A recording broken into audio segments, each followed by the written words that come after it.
자, 그러면 오늘 출애굽기 마지막 말씀인데 이게 내용이 조금 읽을 내용도 많고요. 그래서 여러분들이 이제 마지막 그동안 1년 가까이 나눴던 말씀에 이제 마지막을 나누는데 한번 집중하셔서 저도 제가 한번 있는 힘껏 다해서 좀 설교를 해보겠습니다. 큰 은혜가 되셨으면 좋겠습니다. 출애굽기 강해 함께 말씀 나누겠습니다. 출애굽기 강해 39번째 시간입니다. 10계명 9번째 10번째 계명을 끝으로 해서 이제 오늘 10계명의 마지막 시간이고 또 출애굽기의 마지막 말씀이기도 합니다. 내 이웃에 대해서 거짓 증거하지 말고 탐내지 말라라는 이 두 내용을 하나로 오늘 설교를 하고자 합니다. 자, 그럼 우리 같이 출애굽기 20장 16절에서 17절 같이 한번 읽어보겠습니다. 시작. 내 이웃에 대하여 거짓 증거하지 말라. 내 이웃의 집을 탐내지 말라. 내 이웃의 아내나 그의 남종이나 그의 여종이나 그의 소나 그의 낙이나 무릇 내 이웃의 소유를 탐내지 말라. 자, 오늘은 10계명의 마지막 두 계명인 거짓 증언과 이웃의 집을 탐내지 말라는 이 9번째, 10번째 계명을 함께 나누고자 합니다. 자, 그리고 작년 4월부터 저희가 시작했던 약 1년 동안의 이제 출애굽기 강해가 오늘로써 마무리가 되고자 합니다. 우리는 10계명에 대해서 지난 7주에 걸쳐서 말씀을 나누었는데요. 지난 주일에는 뭐였죠? 도둑질하지 말라라는 말씀을 나누었습니다. 물론 우리가 나누었던 이 도둑질의 개념은 단순하게 타인의 물질을 훔치는 것을 넘어서서 하나님의 말씀, 즉 하나님의 뜻이 담겨 있지 않은, 쉽게 말하면요, 성경에 기록되지 않은 말씀을 자신의 이익과 유익에 맞춰서 타인에게 말하는 것 또한 도둑질과 다르지 않음에 대해서 나누었습니다. 그렇기 때문에 예수님은요, 당시에 예루살렘 성전에서 일어나는 일들, 즉 돈을 바꾸고 짐승의 재물들을 사고 파는 이런 광경들을 보시면서 무척이나 흥분하셨고요. 급기야는 노끈으로 채찍을 만들어서 그들을 모조리 쫓아내기까지 하셨습니다. 여기서도 알 수 있듯이요, 예수님은 하나님의 본뜻이 훼손되는 것, 즉 거룩하고 하나님과 기도와 소통의 장소가 되어야 될 성전이 장사꾼들로 가득 찬 모습을 보면서 강도의 구렬, 즉 멸망에 가증한 대상임을 분명히 해서 이것이 하나님께 얼마나 큰 범죄임을 명확하게 하신 겁니다. 그런 의미에서 살펴보면요, 지금까지 나누었던 10계명의 말씀들은 단순하게 1에서 4번째까지의 계명은 하나님과 관련된 거, 그리고 나머지 5번째에서 10번째까지는 사람과 관련된 것이라고만 볼 수는 없습니다.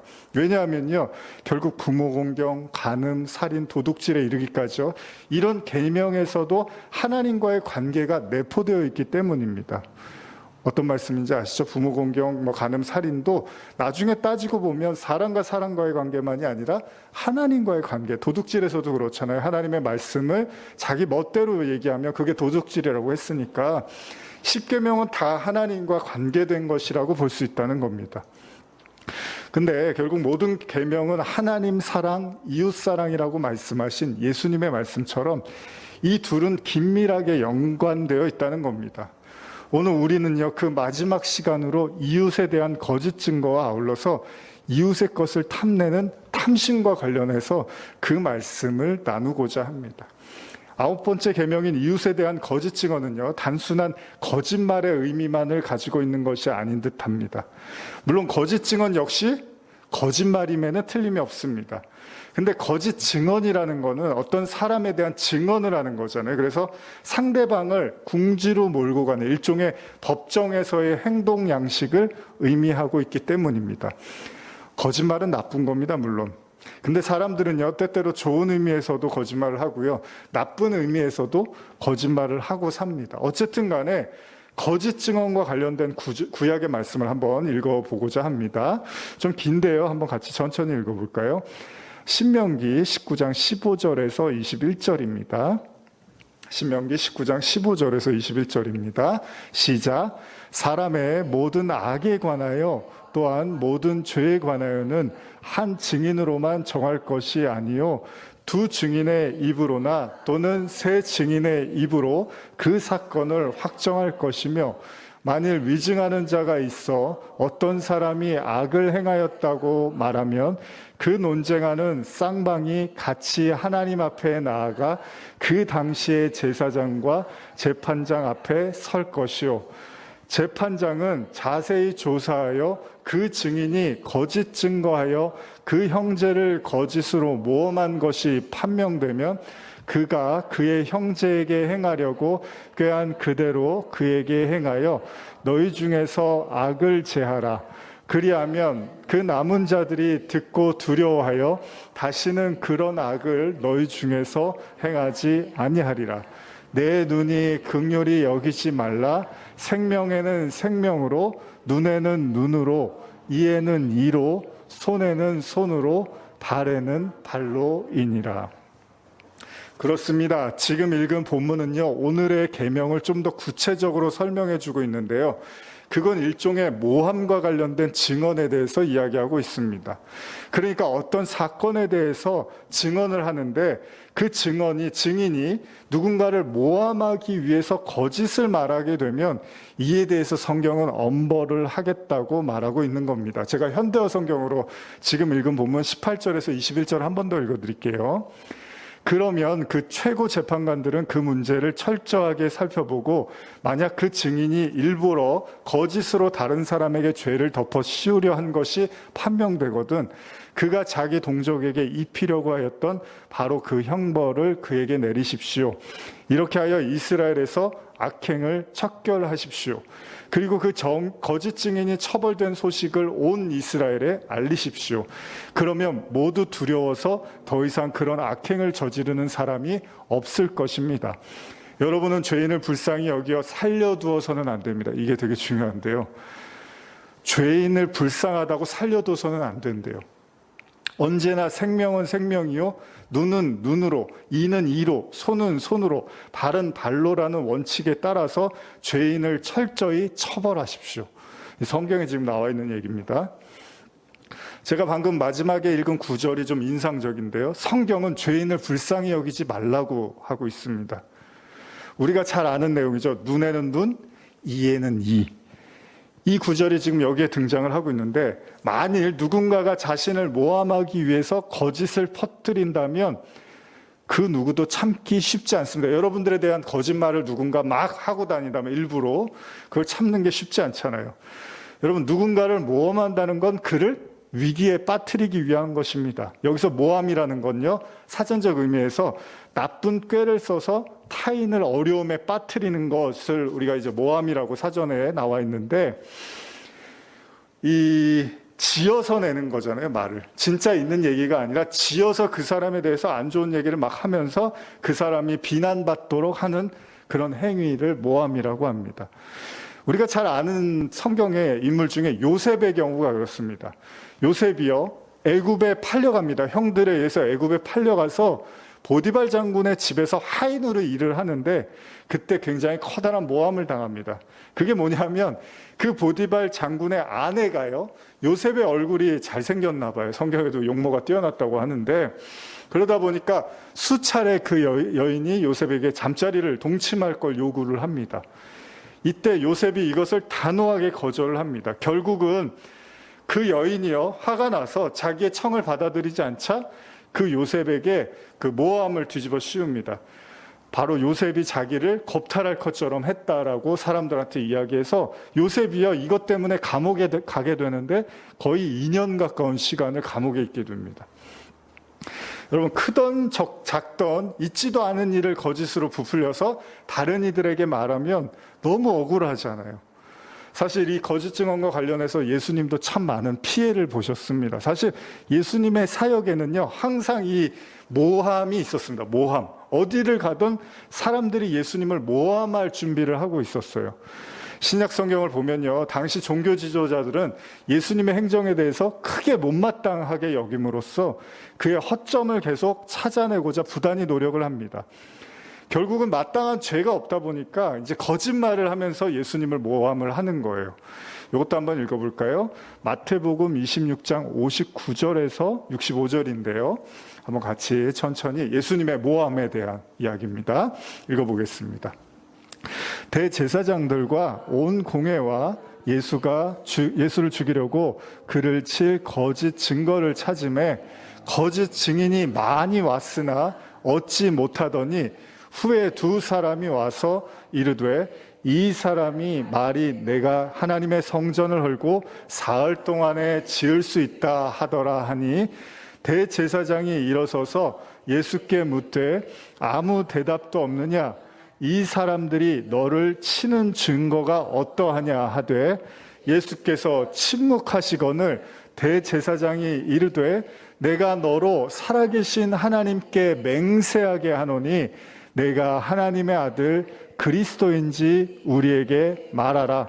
예수께서 이르시되 내가 말하였느니라. 그러나 내가 너희에게 이르노니 이후에 인자가 권능의 우편에 앉아 있는 것과 하늘 구름을 타고 오는 것을 너희가 보리라 하시니 이에 대제사장이 자기 옷을 찢으며 이르되 그가 신성모독하는 말을 하였으니 어찌 더 증인을 요구하리요. 보라 너희가 지금 이 신성모독하는 말을 들었도다. 여러분 예수님이 십자가 지금 사순절이고 이제 곧 종려주일 앞두고 있는데요. 예수님이 십자가형을 받게 된 죄목이 뭔지 아십니까? 예수님이 십자가를 지실 때 어떤 죄로 십자가를 지셨는지 아십니까? 바로 신성모독입니다. 예수님이 신성모독한 죄로 십자가를 지셨는데요. 방금 읽은 본문에서 대제사장들과 온 공회는 예수님을 죽이기에 혈안이 됐습니다. 그를 어떻게든 고발할 조건을 찾는 거예요. 잘못한 것만 계속 찾아다니는 거죠. 여러분들 그렇잖아요. 사람이 미우면 그 사람이 잘한 거는 잘 안 보이고 잘못한 것만 보이고 또 그 사람이 좋으면 잘한 거는 잘 안 보이고 좋은 것만 보이게 되죠. 예수님은 어쨌든 당시의 종교 지도자들을 포함한 많은 그 유대교 신앙인들에게 미움을 샀습니다. 그래서 계속 잘못한 거를 찾는 거예요. 그를 어떻게든 고발을 해서 죽여야 된다고 생각을 했던 거죠. 실제로 우리가 얼마 전에 나누었던 요한복음 8장에서 가늠하다 현장에 붙잡힌 여인과 관련된 내용에서도 이런 구절이 나오는데요. 제가 읽어볼게요. 요한복음 8장 6절인데 그들이 이렇게 말함은 고발할 조건을 얻고자 하여 예수를 시험함이로라. 예수께서 몸을 굽히사 손가락으로 땅에 쓰시니. 그러니까 사람들이 예수에 대해서 지속적으로 고발할 조건을 찾고 거짓 증언을 하고자 했던 거예요. 그 이유는 하나입니다. 뭐죠? 예수님을 하나님의 아들로서 받아들이기 어려웠던 거죠. 제가 여기서 한번 질문을 드리고 싶어요. 여러분들은 예수님이 성육신한 하나님의 아들이라는 사실을 믿으십니까? 예수님이 정말로 하나님의 아들이라는 사실을 여러분들은 믿으십니까? 가끔 우리는 이런 생각을 해요. 그게 그렇게 믿기 쉬운 일이라면 이 당시의 유대인들은 왜 예수님을 보고서 하나님의 아들이라는 걸 받아들이기 어려웠을까요? 저와 여러분 자신도 한번 돌아보는 거예요. 정말 나는 예수님이 하나님의 아들, 하나님이시라고 믿을 수 있는가? 예수님께서 들으신 모욕적인 이야기 중에 하나가요. 사람들이 예수님을 어떻게 부르기도 했냐면 귀신의 왕 바알세불이라고도 했습니다. 예수님을 보고서 귀신의 왕이라고 했어요. 귀신의 왕. 요거 한번 읽어볼까요? 마태복음 12장 22절에서 24절인데요. 시작. 그때 귀신 들려 눈 멀고 말 못하는 사람을 데리고 왔거늘 예수께서 고쳐주심에 그 말 못하는 사람이 말하며 보게 된지라. 무리가 다 놀라 이르되 이는 다윗의 자손이 아니냐 하니 바리새인들은 듣고 이르되 이가 귀신의 왕 바알세불을 힘입지 않고는 귀신을 쫓아내지 못하리나 하거늘. 예수님의 행적 기간 내내 따라다녔던 거짓과 오해, 왜곡 이런 것들이 차고 넘칩니다. 심지어 예수님을 귀신의 왕이라고까지 얘기를 했어요. 그러니까 예수님이 귀신의 왕이면 하나님이 귀신이 되는 거잖아요. 왜? 하나님의 아들이니까. 그러니까 이 사람이 못된 거예요. 내가 받아들이기 싫으니까 그 사람을 귀신으로 덮어 써버리고 나중에는 하나님도 귀신으로 만들어버리는 거죠. 그래서 예수님이 제자들이 그 풍랑에서 배를 놓으셨다가 예수님이 그 배에 안 타셨다가 무리를 걸어 오실 때 제자들이 뭐라면 유령인가 보다 이런 말을 해요. 저는 그게 의미가 있다고 보는데, 여러분들과 제 마음속에 하나님을 거부하고 하나님의 아들이 예수 그리스도를 믿는 것이 어려워지면 그 하나님이 귀신처럼 전락해버릴 수도 있다는 겁니다. 예수님은 사람들한테 어떤 악행도 하지 않았습니다. 오히려 그들의 병을 고치고 아픔을 치료해 주시고요, 그들을 위로하면서 하나님의 말씀을 통해서 구원의 메시지를 열심히 전하셨는데, 그럼에도 불구하고 예수님은 늘 거짓에 시달려야만 했다는 겁니다. 결국은 예수님을 받아들이기 싫어하는 인간들의 증언에 의해서 예수님은 신성모독이라는 죄가 성립되었고요, 십자가의 처형을 받게 됩니다. 이런 예수님에 대한 거짓 증언은 단순히 종교 지도자들만에 국한된 것은 아닙니다. 어쩌면 인간적인 관점에서 정말 예수님을 힘들게 했던 게 있다면 뭘까요?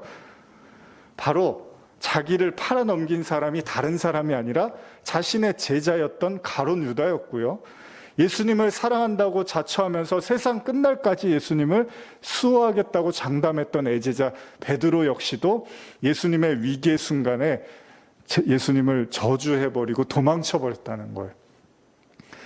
마태복음 26장 69절에서 74절인데요. 여러분 잘 아시는 구절입니다. 같이 한번 읽어보겠습니다.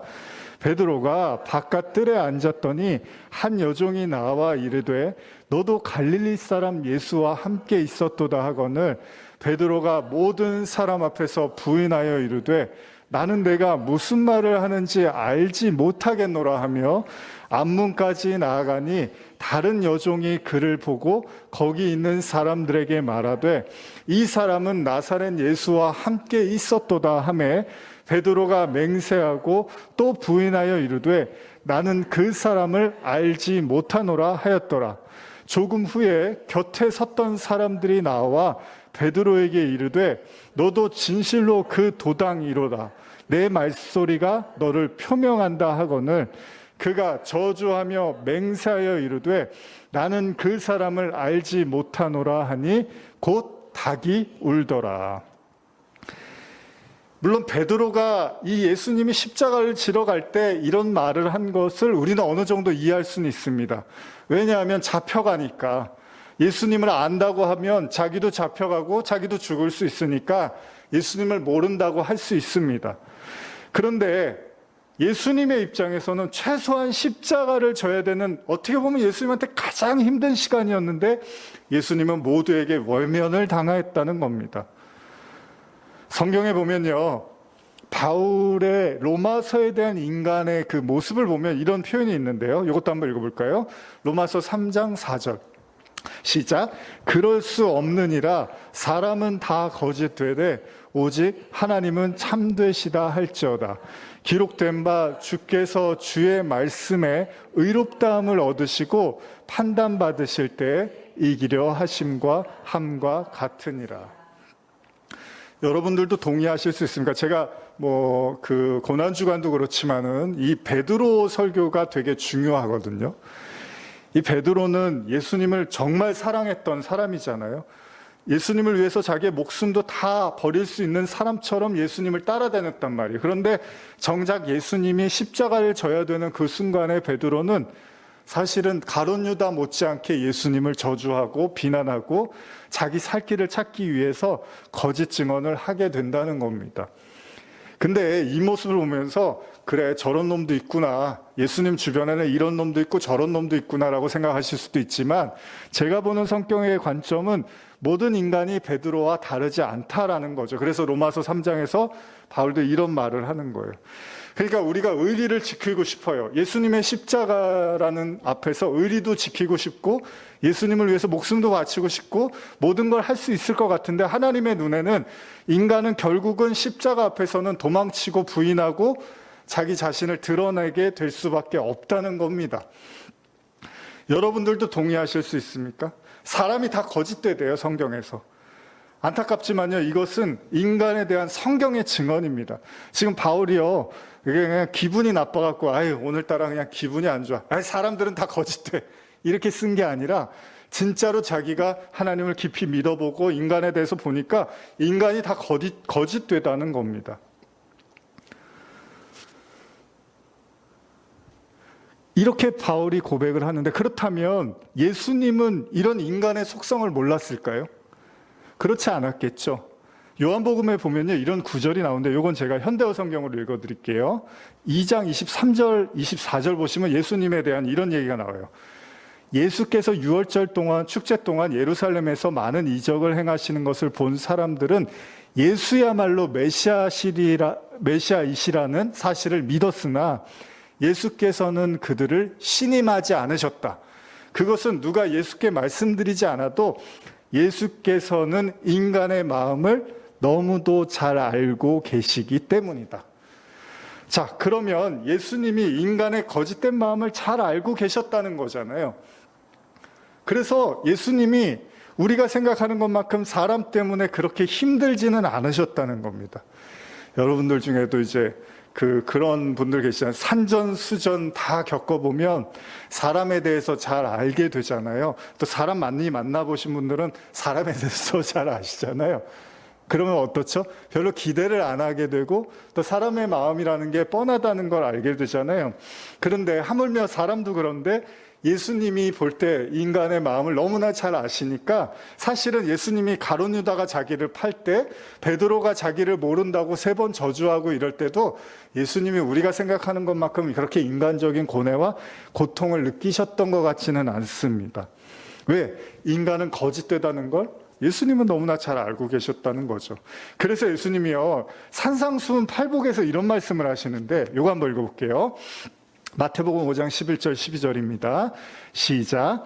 나로 말미암아 너희를 욕하고 박해하고 거짓으로 너희를 거슬려 모든 악한 말을 할 때에는 너희에게 복이 있나니 기뻐하고 즐거워하라. 하늘에서 너희의 상이 큼이라. 너희 전에 있던 선지자들도 이같이 박해하였느니라. 아주 열심히 잘 읽어주셔서 제가 힘이 납니다. 이 말씀이 참 인간의 생각으로는 이해하기 어렵죠. 여러분들 누가 욕하고 박해하고 거짓으로 거질러서 모든 악한 말을 할 때 그게 복이라는 거예요. 물론 나쁜 짓 하고서 이런 말 듣는 게 아니라 정말 여러분들의 신앙 안에서 열심히 살려고 하는데 이런 이야기를 들으면 그게 복이라는 거예요. 그래서 심지어 예수님이 기뻐하고 즐거워하라. 하늘에서 너희 상이 크다고까지 말씀을 하십니다. 그리고 앞서 살아갔던 구약의 선지자들도 이렇게 박해를 받았다는 거예요. 분명히 구약에서는 이에는 이, 눈에는 눈으로 절대 죄인을 용서하지 말라고 하셨어요. 그렇죠? 그런데 하나님의 아들 예수님은요, 이런 모든 일을 일어날 때 오히려 기뻐하고 즐거워하라는 겁니다. 이게 참 어려운 겁니다. 이게 십계명의 오늘 이제 마지막 내용이잖아요. 예수님이요, 이 십계명을 지금 다 뒤엎고 계세요. 어떻게 보면 이 구약의 관념을 다 엎어버리는 느낌을 받는데, 예수님은 그를 따르는 자에게 어쩌면 힘겨운 말씀을 던지는지도 몰라요. 예를 들면 마태복음 5장 38절 이하인데요. 이것도 한번 읽어볼까요? 또 눈은 눈으로 이는 이로 갚으라 하였다는 것을 너희가 들었으나 나는 너희에게 이르노니 악한 자를 대적하지 말며 누구든지 내 오른편 뺨을 치거든 왼편도 돌려대며 또 너를 고발하여 속옷을 가지고자 하는 자에게 겉옷까지 가지게 하며 또 누구든지 너로 억지로 오리를 가게 하거든 그 사람과 심리를 동행하고 내게 구하는 자에게 주며 내게 꾸고자 하는 자에게 거절하지 말라. 또 내 이웃을 사랑하고 내 원수를 미워하라 하였다는 것을 너희가 들었으나 나는 너희에게 이르노니 너희 원수를 사랑하며 너희를 박해하는 자를 위하여 기도하라. 예수님의 이 말씀이요, 십계명의 모든 정신을 함축적으로 표현해주고 있는 것 같습니다. 자, 원래 눈에는 눈이고 이에는 이라고 했는데 예수님은 그게 아니라 원수를 사랑하라고 하시고요. 이미 여러 차례 나눴지만 십계명의 핵심은 뭐냐? 이웃사랑이잖아요. 이웃사랑. 그러니까 당연히 10번째 계명인 이웃의 집을 탐하지 않는 것은 말할 것도 없습니다. 어찌 이웃을 아끼고 사랑하는데 그의 것을 탐하고 자신의 것으로 소유하고자 하겠습니까? 하나님 사랑, 이웃 사랑, 이것이야말로 모든 10계명에 담겨 있는 가장 중요한 정신이라는 거예요. 그러나 아까 로마서에서 읽은 것처럼 인간이 거짓되다고 했잖아요. 물론 우리의 눈으로는 선한 사람, 악한 사람 이렇게 나눌 수 있지만 하나님의 눈에는 모든 인간이 거짓될 뿐이라고 이야기합니다. 그러면 그 원인이 뭘까요? 우리가 잘 아는 원죄잖아요. 선악과를 먹은 우리의 원죄, 아담과 하와가 에덴 동산에서 하나님의 축복과 은혜를 받았지만 거기에서 선악과를 따먹고 눈을 떠버린 것, 그것이 문제였습니다. 성경에서 여러분, 아담과 하와가 눈을 뜨자 이렇게 기록하고 있는데요. 제가 읽어드릴게요. 창세기 3장 6절 7절인데 여자가 그 나무를 본즉 먹음직도 하고 보암직도 하고 지혜롭게 할 만큼 탐스럽기도 한 나무인지라. 여자가 그 열매를 따먹고 자기와 함께 있는 남편에게도 주매 그도 먹은지라. 이에 그들의 눈이 밝아져 자기들이 벗은 줄 알고 무화과 나무 잎을 엮어 치마로 삼았더라. 여자는요, 선악과를 보자 탐나기 시작합니다. 그렇습니다. 탐심. 여러분 10계명 이야기 쭉 해왔지만 이 죄의 모든 죄의 원흉이 뭐냐면 사실 인간의 탐심입니다.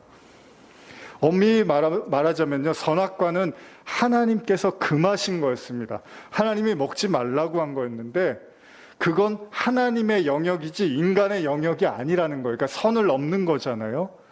선악과를 만질 수 있는 권한이 인간에게는 없었습니다. 그런데 하나님의 영역을 침범한 거예요.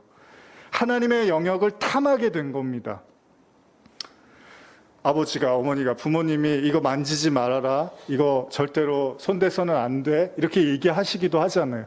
근데 우리가 그걸 만지기도 하고 그걸 탐하기도 한 거잖아요. 마찬가지로 아담과 하와도 하나님의 영역을 넘어간 거예요. 어쩌면 10계명의 마지막 계명은 인간의 죄의 가장 근본적인 문제를 다루고 있습니다. 선악과를 먹은 아담과 하와는 어떻게 했는가? 그렇습니다. 자신의 눈이 밝아지자 자신의 벌거벗은 수치를 감추고자 무화과 나무 잎으로 치마를 만듭니다.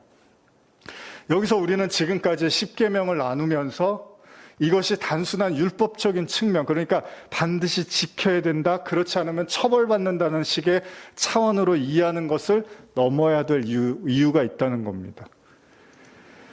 로마서 7장 7절에서 9절 보시면 한번 읽어볼까요? 시작. 그런즉 우리가 무슨 말을 하리요? 율법이 죄냐? 그럴 수 없느니라. 율법으로 말미암지 않고는 내가 죄를 알지 못하였으니 곧 율법이 탐내지 말라 하지 아니하였더라면 내가 탐심을 알지 못하였으리라. 그러나 죄가 기회를 타서 계명으로 말미암아 내 속에서 온갖 탐심을 이루었나니 이는 율법이 없으면 죄가 죽은 것이라. 전에 율법을 깨닫지 못했을 때에는 내가 살았더니 계명이 이름에 죄는 살아나고 나는 죽었도다. 이 말씀이 좀 어려운데요, 제가 현대어로 읽어드릴게요. 그렇다고 하나님의 율법이 악하다는 뜻으로 이런 말을 하시는 줄 압니까? 절대 그렇지 않습니다.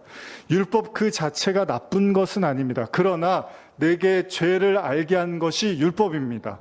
만일 율법이 탐욕을 품지 말라고 하지 않았던들 나는 내 마음속에 있는 죄, 그 잠복해 있는 악한 욕망을 알지 못했을 것입니다. 그러나 죄는 이러한 욕망이 악한 것이라는 것을 내게 알게 해주면서 내 속에 숨어있는 모든 금지된 욕망을 충동시킴으로써 이 율법을 어기게 만들었습니다. 어길 율법이 없었다면 죄를 범하는 일도 없었을 게 아닙니까? 나는 율법이 실제로 무엇을 요구하는지를 몰랐을 때는 마음 편하게 지냈습니다.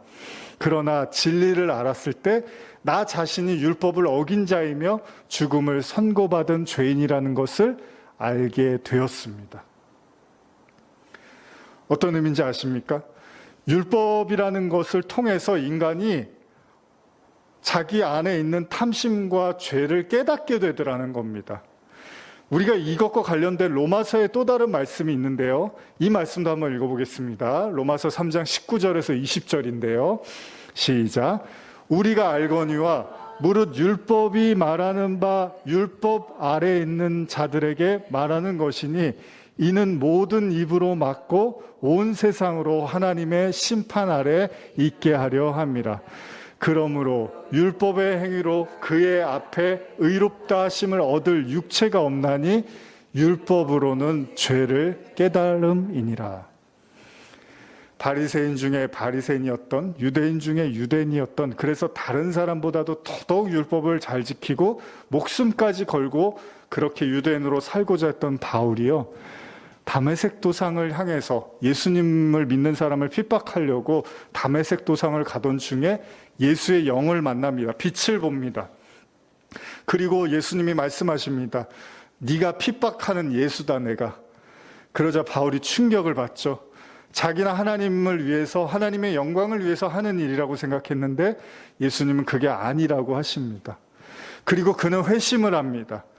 그러면서 한 가지 깊게 깨닫게 되는데, 그게 뭐냐면 율법을 지킬 수 있는 인간은 이 땅에 그 누구도 없다는 것이었습니다. 우리가 잘 아는 것처럼 하나님께서는요, 모든 계명을 다 지켜도 하나만 어기면 하나님한테는 용서를 못 받습니다. 그러니까 여러분과 제가 만약에 천국에 가기 위해서 내가 이 말씀도 다 지켰어요. 그런데 여러분들이 하나를 어기면 천국문에서 거부를 당합니다. 하나님 앞에서는 율법을 다 지키면 구원을 받는 게 아니라는 거예요. 하나님이 봤을 때는 그런 사람은 존재하지 않는다는 겁니다. 인간은 율법 앞에서 심판을 받을 수밖에 없는 멸망의 죄인일 뿐이고 그 누구도 율법으로는 의로움에 도달할 자가 없다는 사실을 바울은 명확하게 깨달은 거예요. 여러분, 이 얘기가 쉬운 것 같으신데 한번 잘 생각해 보세요. 여러분들이 어떻게 구원받느냐? 물론 예수님을 믿어서 구원받아요. 그런데 성경에서 바울이 뭐라고 하냐면 하나님의 말씀을 우리가 지키고 율법을 잘 깨닫고 지키고 사는 게 중요한데 그걸로 구원받을 수 있는 인간은 없다는 거예요. 이것이 바울의 중요한 가르침인데, 그럼 바울은 뭐라고 말하느냐? 십계명을 포함해서요. 모든 율법의 목적이 뭐냐? 바울이 말하는 율법의 목적은 죄를 깨닫는 거라는 거죠. 어떻습니까? 여러분들이 지금까지 십계명의 설교를 들으면서 우리가 여호와 하나님만 섬겨라 하면서 이제 너는 나 외에 다른 신을 섬기지 말라 그러면서 십계명에 대한 말씀을 쭉 들으셨는데 어떻게 생각하십니까? 여러분들은 비교적 잘 지켰다고 생각이 되십니까? 아니면 어느 하나 제대로 지킨 것이 없다고 생각이 되십니까? 비교적 잘 지켰든 제대로 지키지 못했던 간에 스스로 완벽하게 지켰다고 자부할 수 없으면요, 물론 그런 자들은 성경은 거짓말하는 자라고 해요. 내가 다 지켰다 그러면 성경은 그 사람을 거짓말쟁이라고 합니다. 어찌됐든 간에 이 십계명의 목적 또한 바울이 말한 율법의 목적과는 다르지가 않다는 거예요. 율법은 우리로 하여금 자신감을 얻으라고 준 게 아니고요, 율법을 지키려고 하면 할수록 인간의 힘으로는 역부족이라는 걸 깨달으라고 주셨다는 겁니다. 참 이런 모순이 어디 있습니까? 그래서요, 여러분, 아담과 하와가 선악과를 먹고 제일 먼저 한 행동이 뭐죠? 자신들의 하체를 감추려고 부단히 애를 썼다는 거예요. 쉽게 말하면 어떻게든 율법을 지켜서 하나님에게 이쁨을 받으려고, 마음을 살려고 애를 썼다는 겁니다. 근데 하나님은요, 이걸 뭐라고 하냐면 교만하고 오만하다고 했어요. 그러니까 선악과를 먹고 눈이 밝아져갖고 어이구 우리가 벌거벗었네, 창피하다고 여기고 무화과나무로 가렸는데 하나님은 오히려 그거를 오만하다고 한다는 거예요. 쉽게 말하면 인간은요, 율법을 지켜서 하나님의 마음에 들어보려고 한다는 겁니다. 그런데 하나님은 이것이 오만하다고 했고 이것이 이스라엘 백성들이 하나님 앞에서 거짓되다고 꾸지름을 들은 것이었고요. 예수님도 그런 유대인들을 보면서 이렇게 꾸질었다는 거예요. 너희들이 잘못됐다고 말씀하셨던 거죠. 그들의 하늘을 찌르는 듯한 거룩함과 의가 결국은 예수님을 죄인으로 몰고 가고요, 십자가에 처형하기에 이른 것입니다. 무슨 말이냐면 자기들이 너무나 진실되다고 생각했는데 사실은 그게 거짓으로 가득한 거였는데 그걸 진실이라고 믿다 보니까 하나님의 아들이 오셨는데 그 아들을 십자가에다가 못 박아 버리더라는 겁니다. 진짜 여러분들이 십계명의 설교를 지금까지 잘 들으셨다면 여러분들은 이 설교를 통해서 뭘 깨달아야 되냐면요, 우리 스스로가 율법 앞에서는 죽을 수밖에 없는 죄인이라는 걸 깨닫는 게 십계명의 모든 율법의 가르침의 핵심이라는 겁니다. 그럼에도 율법에 흐르는 이 한 가지 정신은 잊지 말아야 됩니다. 우리는 연약하고 스스로의 힘으로는 율법을 지킬 수 없는 존재이지만 그러나 그 계명들 속에 흐르고 있는 하나님의 마음이 있습니다. 그 마음은 우리가 가질 필요가 있습니다. 십계명을 나누는 동안 여러 차례 제가 읽었던 본문인데요. 이걸 한번 읽어보겠습니다. 마지막으로 한 번 더. 로마서 13장 8절에서 10절입니다. 시작. 피차 사랑의 빚 외에는 아무에게든지 아무 빚도 지지 말라. 남을 사랑하는 자는 율법을 다 이루었느니라. 간음하지 말라, 살인하지 말라, 도적질하지 말라, 탐내지 말라 한 것과 그 외에 다른 계명이 있을지라도 내 이웃을 내 자신과 같이 사랑하라 하신 그 말씀 가운데 다 들었느니라. 사랑은 이웃에게 악을 행하지 아니하나니 그러므로 사랑은 율법의 완성이니라. 이것이 십계명의 가르침의 핵심인 것 같습니다.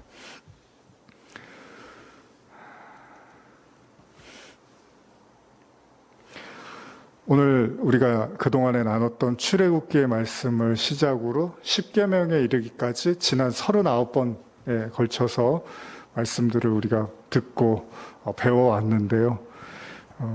결론은 출애굽기도 그렇지만은 모세 오경이죠. 그래서 결국 율법을 상징하는데 이 율법 앞에서 우리가 반드시 알아야 될 것이 있다면 바로 우리가 율법 앞에서는 그저 우리의 죄가 계속해서 낱낱이 드러날 수밖에 없는 죄인이라는 것을 우리가 잊지 말아야 됩니다.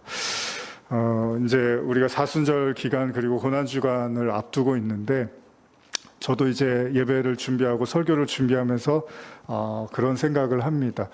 여러분들도 저도 이 구원 앞에서 심플해져야 될 필요가 있는데 저와 여러분들의 구원은 그냥 오로지 예수 그리스도의 100%의 공로로 구원을 받는다는 사실을 우리가 마음으로 받아들이는 것이 진정한 믿음이겠죠.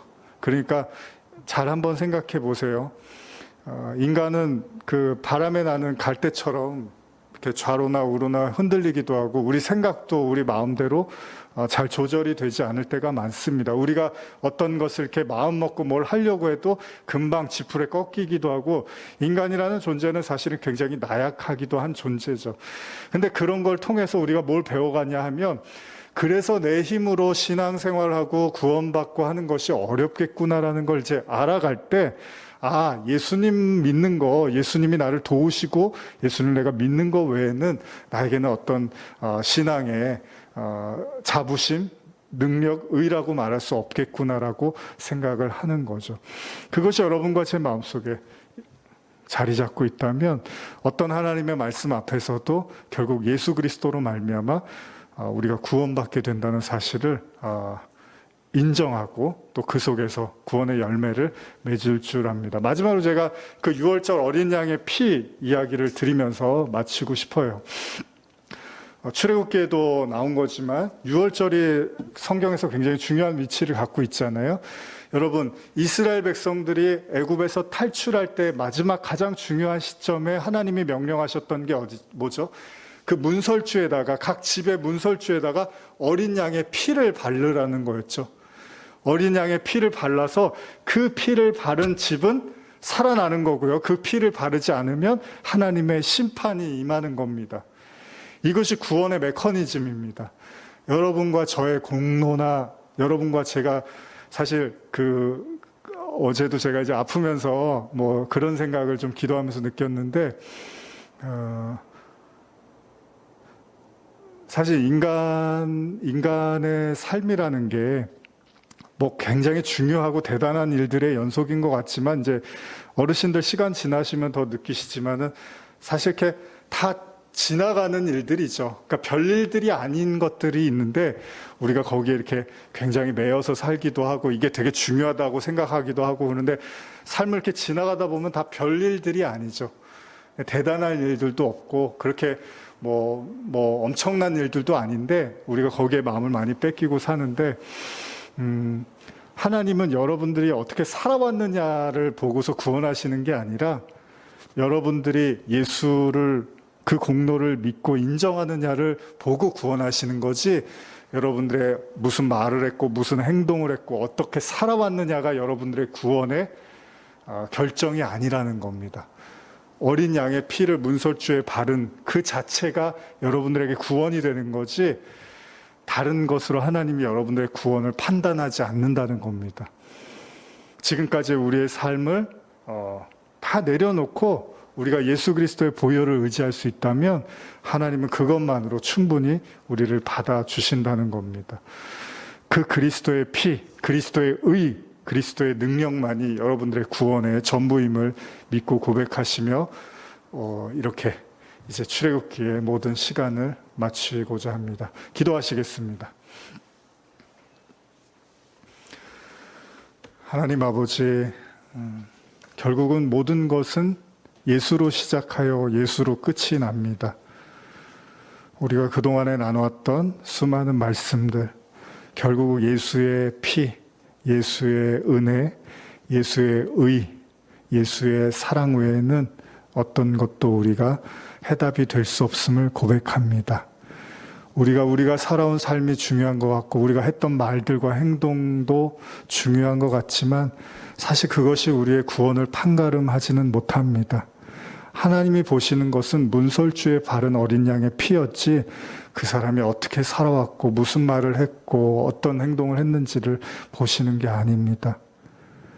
오늘 우리의 마음에 오로지 예수 그리스도로 말미암아 얻어지는 구원, 그 100%의 믿음이 우리 마음속에 살아 숨쉬게 하시고 나는 죽고 예수로 살아남을 경험하는 또 부활주의를 또 될 수 있기를 간절히 소원합니다.